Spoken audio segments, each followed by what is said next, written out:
नमस्कार दोस्तों, वेदांत गुरु चैनल में आप सभी का स्वागत है। वीडियो को स्टार्ट करने से पहले आप लोग प्लीज़ हमारे चैनल को लाइक एंड सब्सक्राइब कर दें, जिससे कि अगला वीडियो जब भी आए तो आपको उसकी नोटिफिकेशन मिल जाए। वीडियो को शुरुआत करते हैं। तो अपनी हम लोग देख रहे थे कि डिज़ास्टर मैनेजमेंट में पेपर 1 का यूनिट 1 हम लोगों ने लास्ट वीडियो में कवर किया है।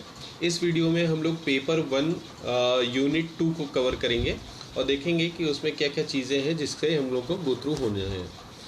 तो यूनिट 2 में देखिए, population meaning historical background, composition, literacy, status and impact, migration and urbanisation meaning, causes and consequences, population as problem, population growth, causes of rapid growth in India.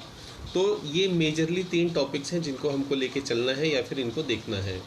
तो 1 bye 1 हम लोग इसको डीपली समझेंगे कि क्या है और डिज़ास्टर मैनेजमेंट में इसका कैसे इस्तेमाल हो सकता है या फिर ये किस तरीके से डिज़ास्टर के लिए प्रोन हो सकते हैं। तो हम लोग सारी चीज़ों के ऊपर डिस्कशन करेंगे। पहले माइग्रेशन के ऊपर देख लेते हैं। तो माइग्रेशन क्या होता है? Movement of people to a new area और a country in order to find work और better living conditions is called migration. कहने का मतलब ये है कि किसी भी व्यक्ति का एक स्थान से दूसरे स्थान में जाना या फिर मूव करना या फिर अपने आप को रीलोकेट करना अच्छे कार्य या फिर जीवन यापन के लिए कहीं भी लोग रीलोकेट करते हैं, मूव करते हैं, तो उसको क्या कहते हैं? माइग्रेशन करते हैं। तो क्या माइग्रेशन केवल इंसानों में ही होता है?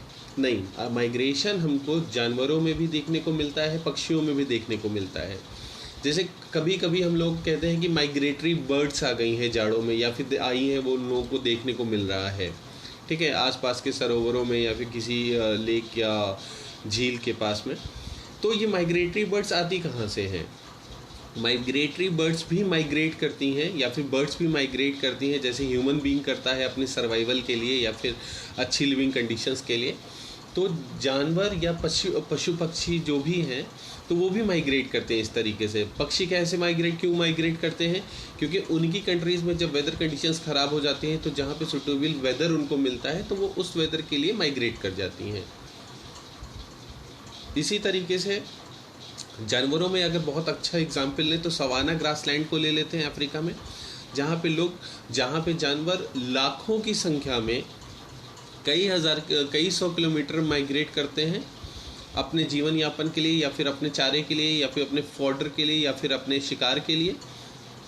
तो माइग्रेशन हमेशा से होता आ रहा है। ऐसा नहीं है कि आज के युग में ही, केवल इंडस्ट्रियल एरा में ही माइग्रेशन हो रहा है। मतलब आज प्रिमिटिव मैन जब से आया है या फिर जब से जानवर या पशु पक्षी आए तब से माइग्रेशन होता आ रहा है, and that is a natural process. किसी भी इंसान को, जानवर को या पशु पक्षी को अच्छे जीवन यापन के लिए अगर एक प्लेस से दूसरे प्लेस जाना पड़ता है तो उसको हम लोग माइग्रेशन कहते हैं। अब यहाँ पे बात हो रही है माइग्रेशन की। तो माइग्रेशन 3 प्रकार के हो सकते हैं, जैसे टेम्पोरल, सीजनल या परमानेंट।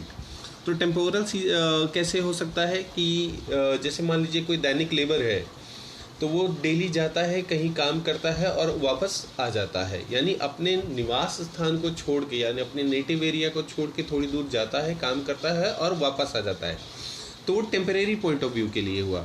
या फिर हम लोग जाएं 2-3 दिन के लिए कहीं पे काम करें और वापस आ जाते हैं। ठीक है, जैसे मान लीजिए कोई मजदूर है तो वो थोड़ी दूर के लिए जाता है, उसके बाद वहाँ पे लेबर का काम करता है या फिर कोई दूसरा व्यापारी है, अपना सामान बेचता है और उसके बाद वापस अपने घर आ जाता है। तो ये ऐसा जो माइग्रेशन हो रहा है, तो ये कैसा माइग्रेशन होगा? ये माइग्रेशन होगा temporal, temporary point of view के लिए है, केवल कुछ क्षणिक के लिए है, कुछ छोटे समय के लिए है। फिर आता है सीजनल। सीजनल का मतलब होता है कि एक सीज़न या एक ऋतु या दूसरे ऋतु में, जैसे बर्ड्स का माइग्रेशन हमने देखा था, तो वो कैसा माइग्रेशन होगा? हमारा सीजनल होगा, कि सीज़न आया मतलब मौसम बदला, उसके बाद वहाँ पे माइग्रेशन देखने को मिल गया। इसी तरीके से जब कृषि में हम लोगों को सीजनल माइग्रेशन सबसे ज़्यादा देखने को मिलता है। कैसे? जब बुआई हो जाती है किसान की या फिर जब फसल कट जाती है, जब किसान के पास स्पेयर टाइम होता है थोड़ा सा, तो वो माइग्रेट कर जाता है काम के लिए। ठीक है, छोटे छोटे शहरों में, आसपास के कस्बों में चला जाता है दैनिक मजदूरी करने के लिए। तो ऐसे जो माइग्रेशंस होते हैं इनको हम लोग क्या कहते हैं? Seasonal migration. उसके बाद परमानेंट माइग्रेशन होता है। परमानेंट माइग्रेशन में क्या होता है कि हम अपने नेटिव प्लेस को छोड़ के किसी नए प्लेस में रीलोकेट हो जाते हैं और मेजर टाइम हम लोग वहीं पे स्पेंड आउट करते हैं, ठीक है। तो अब जैसे हम लोग, कोई परिवार होता है, गांव का परिवार होता है, तो वो क्या कहता है, रोजी रोटी के लिए शहर ही आ गया, और शहर आने के बाद धीरे धीरे शहर में बस जाता है। तो ये माइग्रेशन जो गांव से शहर के लिए हुआ, वापस तो गया नहीं, तो इसलिए जो माइग्रेट कर गए परमानेंटली वहाँ पे, तो ऐसे माइग्रेशन को क्या बोलते हैं, परमानेंट माइग्रेशन। ओके, माइग्रेशन में अब हम लोगों ने टाइप्स पढ़ लिए, तो उसके कॉजेज़ भी पढ़ लेते हैं कि होता क्यों है, या फिर इसके फैक्टर्स कैसे होते, क्या क्या होते हैं। तो होने के रीज़न दो हैं, या फिर इनके जो फैक्टर्स हैं उनको दो तरीके से हम लोग समझ सकते हैं। एक होता है पुश फैक्टर और दूसरा होता है पुल फैक्टर, ठीक है। तो जो पुश फैक्टर होता है, पुश का मतलब होता है धक्का देना, यानी फोर्सफुली किसी को भेजना या फिर आगे बढ़ाना। तो फोर्सफुली इंसान कब जाएगा, इंसान तभी जाएगा अपने नेटिव प्लेस से जब उसको वहाँ पे अपॉर्चुनिटीज़ ना मिल रही हो, यानी अनअवेलेबिलिटी ऑफ रिसोर्सेज हो, या सॉरी या अनअवेलेबिलिटी ऑफ अपॉर्चुनिटीज़ हो। तो जब अपॉर्चुनिटीज़ नहीं होंगी या फिर रिसोर्सेज नहीं होंगे, तब आदमी को जाना पड़ेगा, मजबूरी में जाना पड़ेगा। और पुल फैक्टर में क्या होता है, बिल्कुल वाइस वर्सा हो जाता है। यहाँ पे क्या होता है, अवेलेबिलिटी ऑफ रिसोर्सेज है, अवेलेबिलिटी ऑफ अपॉर्चुनिटीज़ है, तो जिसकी वजह से मनुष्य या व्यक्ति अट्रैक्ट होता है, ठीक है। अब जैसे गांव और शहर की कंपैरिजन करें, तो गांव में क्या होगा, पुश फैक्टर होगा माइग्रेट करने के लिए, और शहर क्या होगा, एक पुल फैक्टर को पुल फैक्टर आएगा, जिससे कि लोग उसकी तरफ खींच रहे हैं। पुल मतलब अपनी तरफ खींचना या खींचना, तो यहाँ से निकल रहे हैं तो वो पुश फैक्टर कर रहा है, और वहाँ पे पुल फैक्टर आ रहा है। तो जहाँ पे अपॉर्चुनिटीज़ ज़्यादा आएंगी तो वहाँ पे पुल फैक्टर आ जाएगा, और जहाँ पे अपॉर्चुनिटीज़ कम होंगी या फिर नहीं होंगी तो वहाँ पे पुश फैक्टर आ जाएगा। तो कहने का मतलब ये है कि माइग्रेशन जो हो रहा है वो तीन तरीके से हो रहा है, टेम्पोरल, सीजनल और परमानेंट हो रहा है, ठीक है। अब आगे हम लोग इसको देखेंगे कि माइग्रेट करके जब ये शहरों में जाते हैं, यानी जब अर्बन एरियाज़ में जाते हैं, तो वहाँ पे इसके कॉन्सिक्वेंसेस कैसे हो जाते हैं, ठीक है। Now urbanisation, causes and consequences. अगर 2011 का सेंसस डेटा हम लोग लेते हैं तो 31% भारतीय आबादी जो है वो कहाँ रहती है, वो शहरों में रहती है या नगरों में रहती है। और 2011 से 2017 के बीच में ये जो 6 साल है, 6 साल के अंदर हमने देखा है कि इसका जो परसेंटेज है वो इंक्रीज कर जाता है 34% तक, as per the world bank data, ठीक है। तो ये जो 6 साल के अंदर हमने देखा है कि ये 3% का जो ग्रो कर रहा है, 31 से 34% हो रहा है। तो इसका मतलब क्या है, अर्बनाइजेशन बहुत तेज़ी से हमारे यहाँ हो रहा है, इंडिया में अर्बनाइजेशन बहुत तेज़ी से हो रहा है, यानी शहरों का विकास बहुत तेज़ी से हो रहा है, एक्सपेंशन ऑफ सिटीज़ हो रहा है। तो इसका मतलब क्या है, एक्सपेंशन कैसे होगा, जब शहर क्यों बढ़ते हैं, जब लोग वहाँ पे आने लगते हैं। अब लोग आएंगे तो जाहिर सी बात है कहीं ना कहीं से माइग्रेट करके ही आएंगे। ऐसा तो है नहीं कि रातों रात शहर की आबादी बहुत तेज़ी से बढ़ने लगेगी, या किसी शहर का growth rate, population growth rate इतना ज़्यादा है कि शहर बहुत तेज़ी से विकसित हो रहे हो, या एक्सपैंड कर रहे हो, या फैलाव आ रहा हो। तो बहुत बड़े लेवल पे हमारे शहरों में भी भीड़ बढ़ रही है। तो ये भीड़ कहाँ से आ रही है, ये लोग वही हैं जो माइग्रेट कर रहे हैं, ठीक है। अब अर्बनाइजेशन की बात करेंगे तो यहाँ पे क्या है, कौन सा फैक्टर आएगा माइग्रेशन का, पुल फैक्टर, ठीक है। तो शहर गांव से लोगों या कस्बों से लोगों को खींच रहे हैं अपनी तरफ, in search of opportunities, in search of resources और अपॉर्चुनिटीज़ के लालच में लोग यहाँ पे आते हैं अपने आप को नौकरी के लिए, रोज़गार के लिए, सेटल होने के लिए, या बेटर अपॉर्चुनिटीज़ के लिए, ठीक है। तो अर्बनाइजेशन हो रहा है, बहुत तेज़ी से हो रहा है इसमें। तो अर्बनाइजेशन अगर इतनी तेज़ी से हो रहा है तो कहीं ना कहीं उसके कॉन्सिक्वेंसेस भी आएंगे, कॉन्सिक्वेंसेस यानी उसकी प्रॉब्लम, उसकी वजह से कुछ प्रॉब्लम भी आएंगी। तो उन प्रॉब्लम्स को हम लोग देख लेते हैं। अनअवेलेबिलिटी ऑफ माइग्रेंट डेटा, सबसे बड़ा जो मेजर प्रॉब्लम आता है वो ये है कि जो माइग्रेंट्स हैं, यानी जो आ रहे हैं, जो नागरिक हमारे गांव से शहरों में आ रहे हैं, इनका कोई डेटा नहीं है, इनका कोई डेटा बैंक नहीं है हमारे पास में कि कितना दैनिक व्यक्ति आ रहा है शहरों में, या फिर कोई प्रॉपर रजिस्ट्रेशन नहीं होता, जिसकी वजह से गवर्नमेंट के पास जो डेटा होता है वो उतना अपडेटेड नहीं है। अगर गवर्नमेंट के पास अपडेटेड डेटा नहीं होगा तो चैलेंजेस किसको फेस करने पड़ेंगे? गवर्नमेंट को। Suppose in case of an earthquake, अगर मान लेते हैं किसी शहर में लास्ट के 5 सालों में बहुत बड़ी आबादी गांव से माइग्रेट करके शहरों में बस रही है, तो शहर के पास जो डेटा है वो तो 10 साल में आता है पॉपुलेशन डेटा, लेकिन जो आबादी बढ़ रही है वो तो हर साल बढ़ रही है। तो इंफ्रास्ट्रक्चर पे क्या आएगा? एक प्रेशर बन जाएगा, उसको भी हम लोग आगे देखेंगे।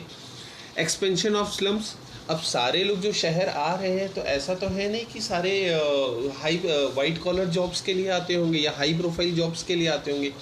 कुछ लोग ऐसे भी होंगे जो जीविका के लिए आते हैं, मतलब जीवन यापन के स्तर तक के लेवल उनका होता है कि जीने के ही स्तर है, या फिर बहुत ही पुअर कंडीशन है, या इकोनॉमिकली बहुत वीकर सेक्शन है। जब वो लोग आते हैं तो शहरों में तो प्रॉपर उनके लिए रहने की जगह नहीं मिलेगी क्योंकि वो एक्सपेंसिव होगा। तो ऐसे लोग कहाँ जाएंगे? तो ये लोग कहाँ जाएंगे? बस्तियों में, मलिन बस्ती जिसको बोलते हैं या स्लम्स बोलते हैं, तो स्लम्स में जाएंगे। तो स्लम का भी एक्सपेंशन हो रहा है अर्बनाइजेशन की वजह से, ठीक है। तो अर्बनाइजेशन की वजह से माइग्रेशन हो रहा है, माइग्रेशन की वजह से जो ओवरलोडेड पॉपुलेशन है या फिर जो वीकर सेक्शन पॉपुलेशन है वो स्लम्स में जाके सेटल डाउन हो रहे, और स्लम्स का भी एक्सपेंशन हो रहा है। स्लम्स अपने आप में एक प्रॉब्लम है, ठीक है, किसी शहर के लिए। वहाँ पे क्या है? अनहेल्दी लिविंग कंडीशंस है, बहुत छोटे छोटे मकान हैं, कंजेस्टेड हैं, और प्रॉपर एजुकेशन नहीं रहेगी वहाँ पे, और बेसिक इंफ्रास्ट्रक्चर है जब, या बेसिक जो लिविंग स्टैंडर्ड है वो भी उनके पास नहीं अवेलेबल रहता है। तो कई सारी प्रॉब्लम्स है जो स्लम्स में इटसेल्फ जनरेट हो जाती हैं। मोर ओवर जो स्लम्स होते हैं वो डिज़ास्टर्स के लिए भी बहुत प्रोन हो जाते हैं। जैसे सपोज कोई आग लग जाती है किसी बस्ती में, तो समाचार में मिलता है कि पूरी की पूरी बस्ती जल गई।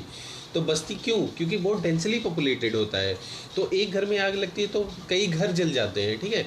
अगर अर्थक्वेक आएगा तो कच्चे मकान होंगे तो कैसे करेंगे? गिर जाएंगे, दब जाएंगे, या फिर कोई एपिडेमिक फैलता है, कोई महामारी फैलती है, तो उस कंडीशन में क्या होगा? बहुत बड़ी जनसंख्या जो वहाँ पे रहती है या डेंसली क्राउडेड एरिया है जो स्लम्स में, वो उससे अफेक्टेड हो जाएगा, प्रभावित हो जाएगा, संक्रमित हो जाएगा।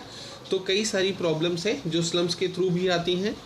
Now sudden pressure on government, अब गवर्नमेंट के ऊपर भी एक प्रेशर बन जाता है कि इतने ज़्यादा जो लोग आ रहे हैं उनको सेटल डाउन करना है, उनकी जो बेसिक ज़रूरतें हैं उनको प्रोवाइड कराना है। तो ये सारी नैतिक जिम्मेदारी किसकी आ जाती है? सरकार की, जिसके लिए वो तैयार नहीं होती है, क्योंकि ये तो वो पॉपुलेशन है जिसके बारे में उनको पता ही नहीं है। तो अगर सडनली अगर सरकार के पास इतनी आबादी आने लगेगी या इतनी पॉपुलेशन आने लगेगी हमेशा, तो सरकार के लिए भी एक चैलेंज हो जाएगा। नाउ अगला पॉइंट है अनएम्प्लॉयमेंट। अब सभी लोगों को तो रोज़गार दे नहीं सकते हैं क्योंकि रोज़गार तो हमारे सीमित है, और रोज़गार को हम रातों रात भी नहीं तैयार कर सकते कि इतने लोगों को नौकरी दे दें।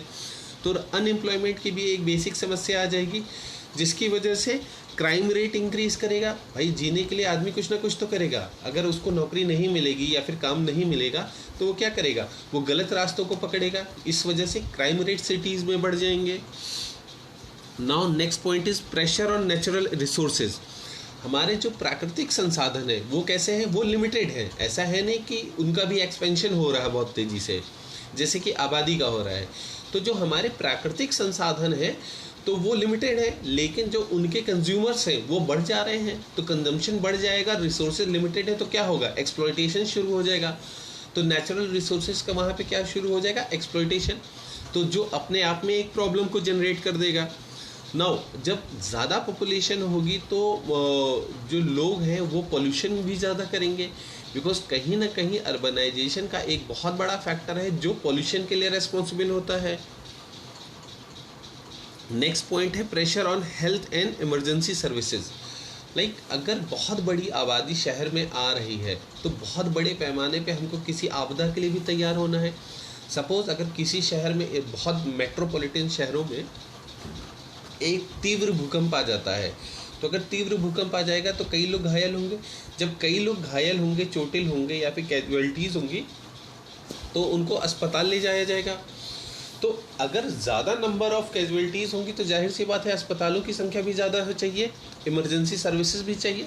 तो अगर आबादी हमारी ज़्यादा है या फिर अर्बनाइजेशन बहुत तेज़ी से हो रहा है, लोग ज़्यादा आ रहे हैं, तो उनके लिए जो इमरजेंसी सर्विसेज है उनको भी स्ट्रॉन्ग होने की ज़रूरत है। ठीक है, तो जिस रेशियो में जो अर्बनाइजेशन हो रहा है, क्या उसी रेशियो में इमरजेंसी और हेल्थ सर्विसेज को हम इंक्रीज़ कर रहे हैं? अगर नहीं कर रहे हैं तो वो एक चैलेंज हो जाएगा। किस सिचुएशन में? एनी डिज़ास्टरस सिचुएशन में। तो वहाँ पे हम लोगों को प्रॉपरली कोऑर्डिनेट करने की ज़रूरत है। Now high vulnerability. अब हाई वर्नेबिलिटी का पॉइंट यहाँ पे इसलिए इम्पॉर्टेंट है क्योंकि जितने ज़्यादा लोग होंगे उतने ही ज़्यादा रिस्क उनका रिस्क बढ़ेगा। वर्नेबल होंगे वो लोग डिज़ास्टर्स के लिए, not only for disasters, any accident या फिर प्रोन हो जाएंगे किसी एपिडेमिक्स के लिए या फिर और किसी मेजर प्रॉब्लम के लिए, तो जो सोसाइटी में उनको फेस करना पड़ेगा। तो इसलिए एक वही लास्ट लेक्चर में भी मैंने बोला था कि एक सस्टेनेबल डेवलपमेंट की बात हो रही है, तो अर्बनाइजेशन को भी उसी प्लान वे में लेके चलना चाहिए कि जिससे कि हमारा जो आपदा का सिनेरियो रहे उसमें हम लोग इसमें ज़्यादा हैवॉक कंडीशन ना बने, या फिर हम लोग उसको या गवर्नमेंट जो है वो उसको प्रॉपरली हैंडल कर ले।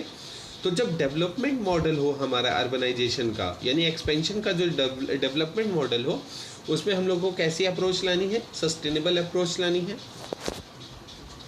आगे बात करते हैं पॉपुलेशन की। अब इंडिया की पॉपुलेशन की बात करते हैं तो इंडिया की पॉपुलेशन के कुछ फैक्ट्स मैंने यहाँ पे मेंशन किए हैं आपके लिए। तो टोटल आबादी कितनी है? 121 करोड़। ये डेटा जो मैंने लिया है वो 2011 का सेंसस है, और 2021 का जो सेंसस आएगा उसके बाद हम लोग उसको अपडेटेड डेटा बाद में लेंगे। तो अभी 11 के ही सेंसस को हम लोग यूज़ करेंगे। तो टोटल पॉपुलेशन है वो 121 करोड़ है। तो अपने आप में एक बहुत बड़ी आबादी है। हमारी विश्व की दूसरा सबसे बड़ा देश है जिसकी इतनी ज़्यादा आबादी है। पहले नंबर पे चाइना। और जो रेट है हमारा बर्थ रेट है या फिर ग्रोथ रेट है पॉपुलेशन का, उससे ये कहा जाता है कि 2034 के आने तक हम लोग दुनिया के नंबर 1 हो जाएंगे। ठीक है, तो जो अपने आप में एक आगे चल के एक प्रॉब्लम बन जाएगी। तो अगर हम बात करते हैं कि पूरे विश्व में जो भारतीय जनसंख्या है वो उसका कंट्रीब्यूशन कितना है, तो दैट इज़ अराउंड 17.7%। ठीक है, अब अर्बन पॉपुलेशन की बात कर लेते हैं या नगरीय जनसंख्या की बात कर लेते हैं। तो भारत में नगरीय जनसंख्या है वो 31.16% है। ठीक है, अब रूरल पॉपुलेशन को देखा जाए तो 68.84% है, एंड लिटरेसी रेट इज़ 74%। और जो एग्रीकल्चर के ऊपर डिपेंड आबादी है, यानी जो कृषि कार्य में लिप्त जनसंख्या है, वो है 61.5 यानी 61.5%। ये सारे डेटा मैं आपको इसलिए दे रहा हूँ क्योंकि इससे कहीं ना कहीं हम लोग कोरिलेट करके समझेंगे कि कैसे ये हमारी आबादी में किस तरीके से प्रॉब्लम क्रिएट करेगा। ठीक है, तो पॉपुलेशन एज अ प्रॉब्लम देख लेते हैं। तो जितनी ज़्यादा आबादी होगी या फिर जितना डेंसली पॉपुलेटेड एरिया होगा वो उतना ही प्रोन हो जाएगा डिज़ास्टर्स के लिए, उतने ही लोग वर्नेबल हो जाएंगे, उतना ही रिस्क बढ़ जाएगा। ठीक है, तो जितनी आबादी है, अगर बहुत ज़्यादा डेंसली पॉपुलेटेड एरिया होगा तो वहाँ पे क्या होगा, हमारा जो रिस्क फैक्टर है वो भी इंक्रीज़ कर जाएगा, जो वर्नेबिलिटी रेट है वो भी इंक्रीज़ कर जाएगी। तो आबादी इटसेल्फ में ही एक डिज़ास्टर बन जाएगा। ठीक है, अनअवेयरनेस में वर्सन द सिनेरियोज की बात यहाँ पे है, तो वो डिज़ास्टरस सिनेरियोज की बात की जा रही है। ठीक है, अब 121 करोड़ की आबादी है एंड स्टिल ग्रोइंग, यानी अभी वो बहुत तेज़ी से बढ़ भी रही है। तो जो 121 करोड़ की आबादी है हमारी, वो उसको बड़े पैमाने पे हमको तैयार भी करना है, यानी उसकी ट्रेनिंग भी करानी होगी। और अगर ट्रेनिंग नहीं होती है, अगर अभी की सिनेरियो की बात कर लीजिए, 2005 में एक्ट आया है, तो 10-15 साल में हमने पूरे देश को तो ट्रेन नहीं कर पाए होंगे। तो इसके लिए हमको एक बहुत बड़ा टाइम फ्रेम भी चाहिए होगा। तो तब तक जो अनअवेयर पॉपुलेशन है या फिर जिनकी हमने ट्रेनिंग नहीं कराई है, तो वो अपने आप में एक रिस्क फैक्टर हो जाएंगे आपदा के प्रति। ठीक है, सुभेद्य हो जाएंगे, वर्नेबल हो जाएंगे। Training and capacity building would be a challenge. जैसे मैंने बताया कि 121 करोड़ की आबादी है, तो इनके लिए क्या होगा, इनको ट्रेन करने के लिए बहुत बड़ी एक ट्रेनर की टीम भी चाहिए होगी, जो हर राज्य में जिले स्तर पे, ब्लॉक स्तर पे जाएं और इनको ट्रेन करें और इनकी कैपेसिटी बिल्डिंग करें। इनफैक्ट कैपेसिटी बिल्डिंग और ट्रेनिंग प्रोग्राम्स को रन आउट करने के लिए फिर हमको क्या करना पड़ेगा, कुछ इंफ्रास्ट्रक्चरल इंस्टीट्यूशनल इंफ्रास्ट्रक्चर्स को भी डेवलप करना पड़ेगा। अब इतनी बड़ी आबादी की ट्रेनिंग के लिए हमको कई सारे ट्रेनिंग स्कूल्स बनाने पड़ेंगे। लेकिन अगर अभी हम बात करें करंट सिनेरियो की, तो हम लोगों के यहाँ ट्रेनिंग इंस्टीट्यूट्स के कितने हैं।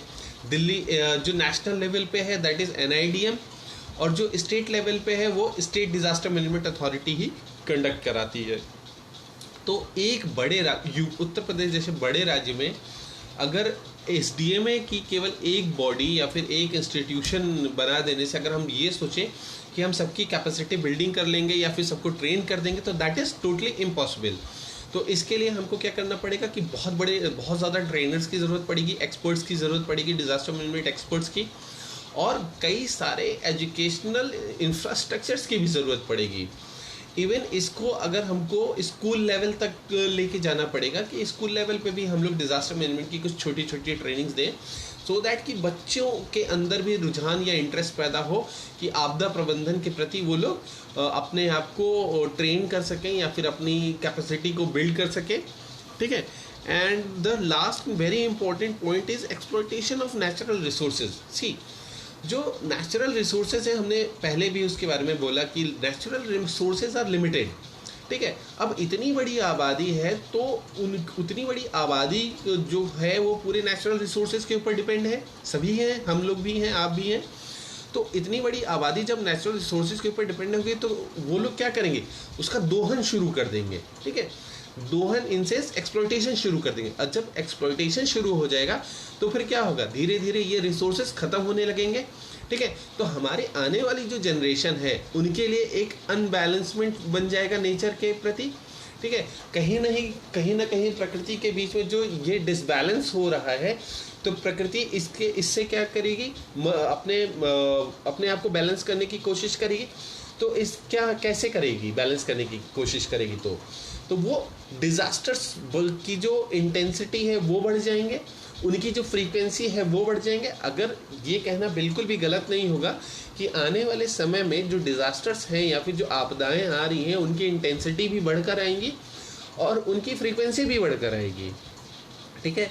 तो हमको क्या करना है, इस जो हमारी अर्थ है, जो हमारी नेचर है, उसको हमको प्रिजर्व करना है, उसको कंजर्व करना है। एंड मोर ओवर हमको ऐसे विकास की तरफ जाना है जहाँ पे हम उसका दोहन ना करें। ठीक है। उसको हम लोग को सस्टेन करना है अपने आने वाली जनरेशन्स के लिए और अपने यूज़ के लिए भी। ठीक है। तो ये 3 पॉइंट हम लोगों ने आज देखे, पॉपुलेशन, माइग्रेशन एंड अर्बनाइजेशन। इस वाले लेक्चर में इतना ही रहेगा। इससे हम लोगों को बहुत ज़्यादा डिटेल में नहीं जाना है। आपदा प्रबंधन के एक्सपर्ट के पॉइंट ऑफ व्यू से हमको देखना है, समझना है कि ये तीनों पॉइंट्स एक दूसरे से कैसे कोरिलेट करते हैं और कैसे इम्पोर्टेंट है फॉर द डिज़ास्टर मैनेजमेंट। ठीक है। आज के वीडियो में इतना ही। प्लीज़ वेदांत गुरु चैनल को आप लोग लाइक एंड सब्सक्राइब कर दें। नमस्कार, थैंक यू।